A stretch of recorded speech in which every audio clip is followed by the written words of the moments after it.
In other world news, the COP27 summit in the Red Sea resort of Sharm el-Sheikh has drawn to a close this Sunday. The conference then wrapping up with a landmark agreement to assist vulnerable countries in coping with the loss and damage of climate change. Well, the deal maintains the commitment to limit global warming to 1.5 Celsius above pre-industrial levels. Critics, though, say it doesn't go far enough when it comes to fossil fuels and cutting emissions. Well, let's talk more about the COP27 summit and, of course, that agreement that was reached. France 24's Valerie de Kemp joins us here in the studio. Good to have you with us, Valerie. We know then that developing countries have secured this very key, historic deal, many would say. What kind of reactions have come in about this? Yeah. Well, it is a historic moment for vulnerable countries, developing nations who have been advocating for a loss and damage fund for over 30 years. And considering that loss and damage was not initially part of the official agenda at the beginning of COP27, the fact that they were able to clinch a deal on loss and damage is really remarkable. And it's also a pivotal moment because it's a major shift in policy for the US and the European Union, who have long resisted the creation of a loss and damage fund. So we have seen an outpouring of reactions welcoming this loss and damage fund. And earlier on, we heard from Pakistan's climate minister, who has been a prominent voice in favor of loss and damage. Let's take a listen.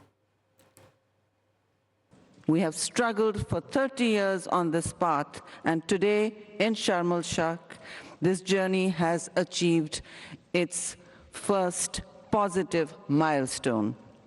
The establishment of a fund is not about dispensing charity. It is clearly a down payment on the longer investment in our joint futures. It is a down payment and an investment in climate justice.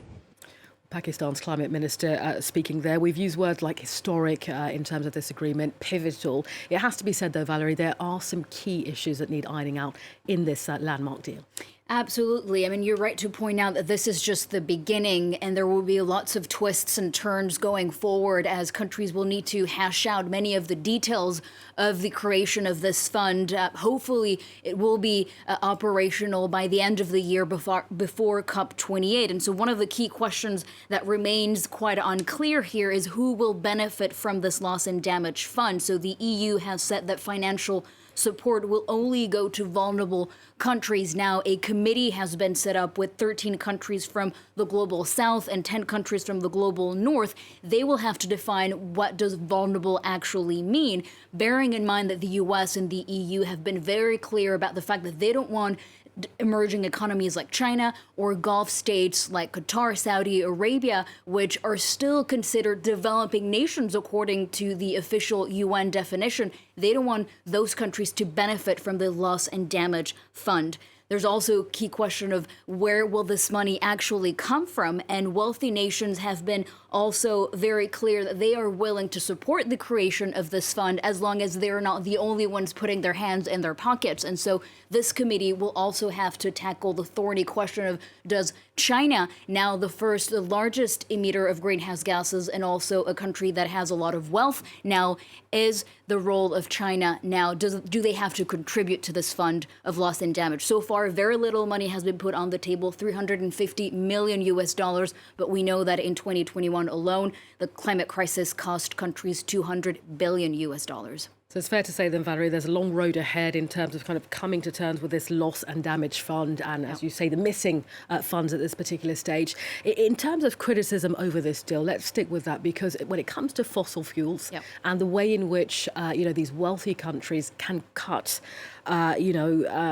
emissions, how do we go about that? A few top people, Rishi Sunak, for example, coming out and saying not enough's been done, this hasn't gone far enough.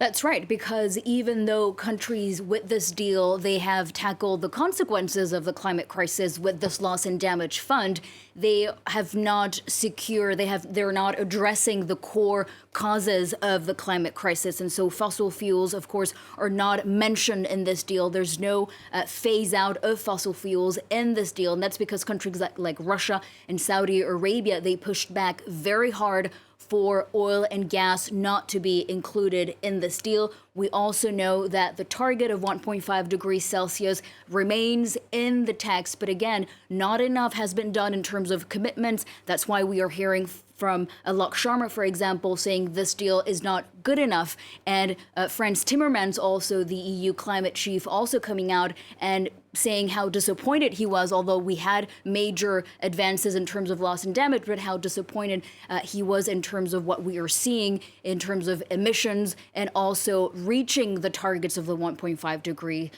target. So some reason to smile coming out of this COP27, but, let's not hide the fact that there remains a lot of work to be done. Valerie, for now, though, keeping us up to date on that summit. Thank you. Thank you.